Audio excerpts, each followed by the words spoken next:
From the national newsroom of the Canadian Press, I'm David Augustine. Authorities in Qatar say 6 people have been confirmed dead following a helicopter crash in its territorial waters, with 1 person still missing. It's alleged the crash was caused by a technical malfunction, with details about the victims unclear at the moment.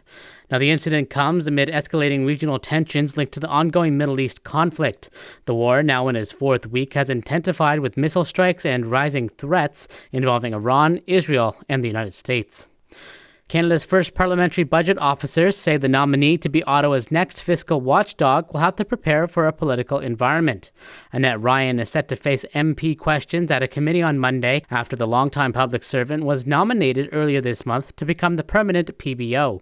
Inaugural PBO, Kevin Page, says holding the government to account over spending decisions will always come with accusations of partisanship. Your job is to provide nonpartisan advice, but it is a political environment. So I kind of expect it, wouldn't you? It's sort of like if you play hockey and you play at a competitive level, like you're going to get hit.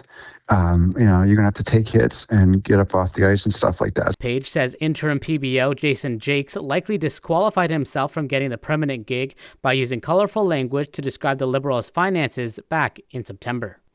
Canadians who live abroad are calling for increased turnout among their fellow expats and say difficulties voting overseas could be affecting election results. Timothy Veal leads an organization connecting Canadian Liberal voters living around the world. He says roughly 3.5 million Canadians living outside the country are eligible to vote, but the percentage of non-resident Canadians voting in federal elections is in the low single digits. Veal thinks Canadians should be able to vote in person at an embassy, consulate, or high commission. Elections Canada says it uses social media to tell international voters how to get their ballot kits and to remind them of deadlines. Jason White, The Canadian Press. And a proposed merger of 2 big American railways threatens to upend the industry, pitting the would-be partners against competitors on both sides of the border, as well as shippers and unions.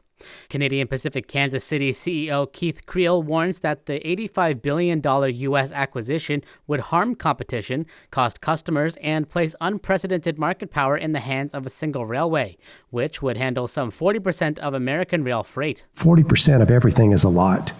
You create this Goliath, which is going to be 7 times the size of CPKC.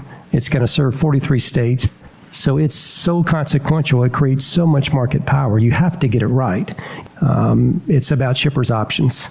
To have healthy competition, it requires balance. The planned merger would marry Union Pacific's vast rail network in the western U.S. with Norfolk's rails that snake across the country's eastern half, reducing the number of the large North American freight railways to 5. This is the Canadian Press.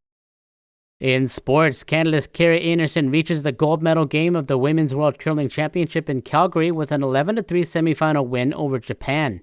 After losing semifinals and taking the bronze medal in 2 previous appearances, Anderson's second, Shannon Burchard, says the team has taken a big step forward on the international stage. Phenomenal for this team. We've had so many cracks at the World Championships and just haven't been able to get past the semifinal, and we came out firing today. Anderson will try to keep the Women's World Curling title in Canada for a 3rd year after Rachel Homan's team won back-to-back titles.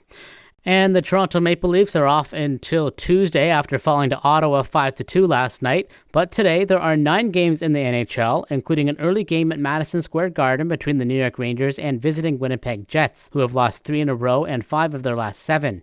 As well, the Tampa Bay Lightning, winners of 3 straight, take on the Calgary Flames, who have won 2 in a row. From the Canadian Press, I'm David Augustine.